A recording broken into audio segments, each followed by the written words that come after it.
उत्तर प्रदेश में सख्त की गई है सुरक्षा, जिससे जुड़ी हुई अलग अलग तस्वीरें आपको दिखाते हैं। मुख्यमंत्री योगी आदित्यनाथ ने सुरक्षा इंतजामों को लेकर खास तौर पर दिशा निर्देश जारी किए हैं। किसी भी तरह की कोताही या गलती न हो, प्रदेश में शांति व्यवस्था कायम रहे। ये 6 तस्वीरें आपको दिखा रहे हैं। योगी की तरफ से सख्त संदेश दिया गया तो संभल में फ्लैग मार्च किया गया। मेरठ में लगातार निगरानी जारी है। अयोध्या में भी चप्पे चप्पे पर चेकिंग की जा रही है। बहराइच में हाई अलर्ट जारी कर दिया गया है और इन सब के साथ पूरे यूपी में अब पुलिस अलर्ट पर है। सीएम योगी ने मीटिंग की, जिसके बाद ये सख्त तौर पर निर्देश दिए गए हैं कि कोई भी कोताही नहीं बरती जाएगी, अपराधियों से ही वसूली की जाएगी। जिस तरह से हिंसा हुई संभल में, उसके बाद सरकारी संपत्ति को नुकसान पहुंचा, उसकी भरपाई अब उन्हीं अपराधियों से की जाएगी जिन अपराधियों ने संभल हिंसा को अंजाम दिया है। ये 6 तस्वीरों के जरिए देखिए कि आखिर किस तरीके से अब जो है वहां पर जगह जगह चेकिंग अभियान चलाया जा रहा है। और इसी बीच बड़ी खबर आपको बता रहे थे कि 6 दिसंबर से पहले सीएम योगी आदित्यनाथ ने जो है वार्निंग जारी कर दी है। क्या कुछ कहा गया है ये समझिए। 6 दिसंबर पर संभल के डीएम ने कहा है 6 दिसंबर को लेकर सुरक्षा व्यवस्था सख्त है। पीएसी और अतिरिक्त फोर्स की तैनाती की गई है। आज संभल में फ्लैग मार्च भी किया जा रहा है। डीएम की तरफ से जानकारी दी गई है। 30 मजिस्ट्रेट की तैनाती की जाएगी। बड़ी जानकारी आपको दे रहे हैं, जहां पर सीएम योगी ने सख्त निर्देश जारी किए हैं। कहीं पर भी कोताही ना बरती जाए। 6 दिसंबर पर संभल के डीएम की तरफ से ये बयान दिया गया, जिसमें उन्होंने कहा कि कोई भी कोताही नहीं बरती जाएगी, सख्त सुरक्षा है। सुन भी लीजिए क्या कुछ कहा। बात करने के लिए हमारे साथ संभल के डीएम राजेंद्र पेंसिया साहब हैं। सर, ये बताइए कि कल का दिन काफ़ी महत्वपूर्ण होता है, सिक्योरिटी पॉइंट ऑफ व्यू से लेकर पूरे उत्तर प्रदेश को अलर्ट पर रखा गया। संभल में क्या तैयारियां? इसीलिए हमने थाना स्तर पर पीस कमेटी की मीटिंग्स की हैं और आज एक जिला स्तरीय पीस कमेटी की मीटिंग है हमारी, और आज हम फुट पेट्रोलिंग भी करेंगे पूरी टीम के साथ। कल हमने जैसे पिछले शुक्रवार को लगाए थे, उसी तरह से 30 मजिस्ट्रेट को तैनात किया है। और इसके साथ साथ 3 लेयर जो सिक्योरिटी है वो हमारी रहेगी। 10 कंपनी पीएसी है, आरएएफ है, सब लोग लगे रहेंगे और लोकल फोर्स भी रहेगी। तो तैयारियां बहुत अच्छी है और किसी प्रकार की कोई समस्या भी नहीं होगी और कल जुमे की जो नमाज है वो शांतिपूर्ण तरीके से होगी। और इस संबंध में हमने जितने भी यहाँ पे हमारे इमाम साहब, मौलवी साहिबान हैं, उन सभी से भी बात की है। उन्होंने भी सहयोग देने और सोशल मीडिया में अपने वक्तव्य जारी करने के लिए बोला है। सर, एक काफ़ी महत्वपूर्ण हो जाता है कि 6 दिसंबर को एक विशेष समुदाय के लोग काला दिवस के रूप में मनाते हैं, तो क्या उनको किसी तरह का धरना, प्रोटेस्ट या फिर एक जगह पर गैदर करने का कुछ है ऐसा? BNSS 163 लगी हुई है, उसके अंतर्गत 5 से अधिक व्यक्ति एक जगह एकत्र नहीं हो सकते। तो हमने सभी से अनुरोध किया है कि जो भी करना है वो अपने जो प्रीमिसेस है उसके अंदर करें, उसके बाहर किसी प्रकार की कोई अव्यवस्था नहीं होनी चाहिए। और सबने सहमति भी दी है कि हम शांतिपूर्ण तरीके से कल जुमे की नमाज अदा करेंगे। कल का दिन बहुत महत्वपूर्ण है क्योंकि कल 6 दिसंबर है।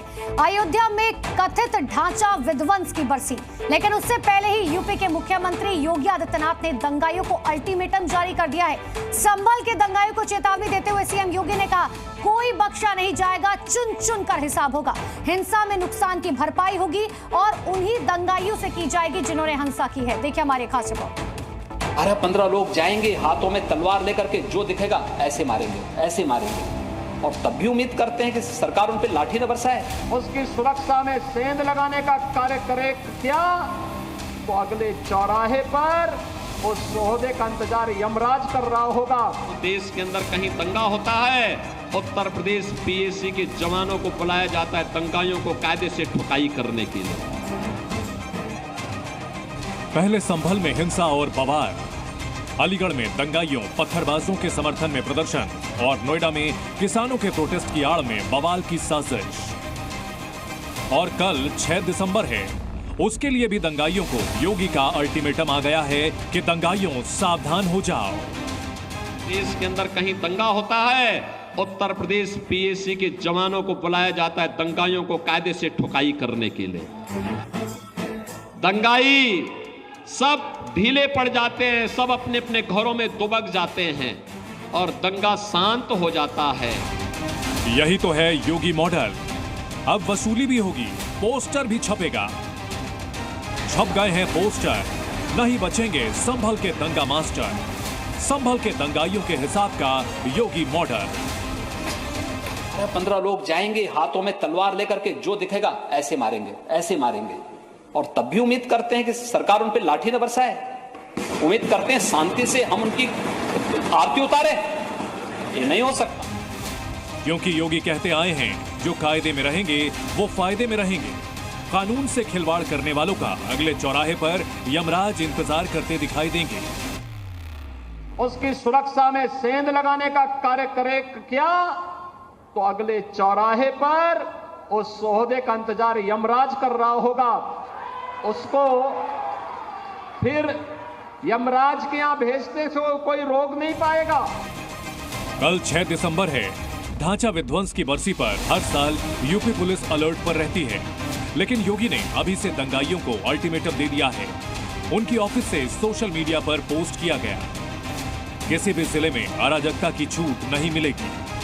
बीते दिनों संभल में हुई घटना के उपद्रवियों के साथ कठोरता से निपटा जाएगा। जिन्होंने सार्वजनिक संपत्ति को नुकसान पहुंचाया, उसे वापस ठीक कराने का खर्च उन्हीं उपद्रवियों से लिया जाएगा। दरअसल योगी आदित्यनाथ की ये चेतावनी 6 दिसंबर से जोड़कर भी देखी जा रही है, क्योंकि इस दिन अयोध्या में ढांचा विध्वंस की बरसी होती है और हर साल पुलिस अलर्ट रहती है। मुख्यमंत्री योगी आदित्यनाथ लगातार दंगाइयों पर एक्शन और उनके खिलाफ कड़ी से कड़ी कार्रवाई के लिए जाने जाते हैं। देश के दूसरे राज्यों में भी दंगाइयों से निपटने के लिए योगी मॉडल अपनाए जाने की बात कही जाती है। इसके लिए वो भगवान कृष्ण का उदाहरण भी देते हैं। जो भी सामर्थ्यवान होगा अपनी ताकत का एहसास अपने दुश्मनों को कराएगा, वह हमेशा सुरक्षित रहेगा और सामर्थ्यवान बना रहेगा। तो भगवान श्री कृष्ण एक हाथ में मुरली है तो दूसरे हाथ पे सुदर्शन भी तो है उनके हाथ में। केवल मुरली से काम नहीं चलेगा, बल्कि सुरक्षा के लिए सुदर्शन भी आवश्यक है। संभल, बदायूं समेत देश के कई जगहों पर मंदिर मस्जिद का विवाद चल रहा है। योगी आदित्यनाथ तो कहते आए हैं कि अयोध्या, मथुरा और काशी सनातन के स्तंभ हैं। अयोध्या है, मथुरा है, काशी है, ये 3 सनातन हिंदू धर्म के महत्वपूर्ण स्तंभ हैं। योगी कहते आए हैं कि एक न एक दिन जिस तरह से अयोध्या में भव्य राम मंदिर बना है, उसी तरह मथुरा और काशी का भी कल्याण होगा। आज नहीं तो कल तीनों स्थान फिर से हिंदू धर्म और आस्था के प्रतीक के रूप में जैसे आज पूज्य हैं, उसी भव्य रूप में आगे बढ़ते हुए दिखाई देंगे। यूपी का दंगाइयों से निपटने का योगी मॉडल फेमस है। चाहे दंगाइयों के पोस्टर चौराहे पर लगाने की बात हो या फिर मस्जिदों से माइक हटाने की बात। उत्तर प्रदेश दंगा मुक्त उत्तर प्रदेश है कि जो अनावश्यक शोरगुल था, उस शोरगुल से कैसे मुक्ति मिलती है, कैसे 70,000 से अधिक माइक जो धर्मस्थलों पर लग करके पहले तमाम लोगों को परेशान करते थे, कोई बुजुर्ग है, कोई बीमार है, कोई नवजात शिशु है, और लगभग 60,000 माइक की आवाज परिसर तक सीमित हो जाना, यह अपने आप में एक ऐसा उदाहरण है जिसे लेकर के लोग मानते हैं कि वास्तव में जिन बातों को लेकर के, छोटी छोटी बातों को लेकर के दंगा होता था, माइक कभी दंगा का कारण बनता था। अयोध्या में भव्य राम मंदिर बन चुका है, काशी में दिव्य कॉरिडोर का निर्माण हो चुका है, मथुरा अभी इंतजार में है। मथुरा वृंदावन कैसे छूट जाएगा, वहां पर भी काम भव्यता के साथ आगे बढ़ चुका है। 6 दिसंबर को लेकर अलर्ट जारी है। मुख्यमंत्री योगी आदित्यनाथ बैठक कर रहे हैं। अयोध्या में भी अलर्ट जारी है, सुरक्षा के इंतजाम किए गए हैं। दुनिया के अंदर पहली घटना थी जहां प्रभु को अपने स्वयं के अस्तित्व के लिए स्वयं प्रमाण जुटाने पड़े थे, स्वयं प्रमाण जुटाने पड़े थे। लेकिन राम की मर्यादा हमें धैर्य की प्रेरणा देती है। देखिए, अयोध्या का उत्सव लोगों ने देखा तो नंदी बाबा ने भी कहा, भाई हम काहे इंतजार करें,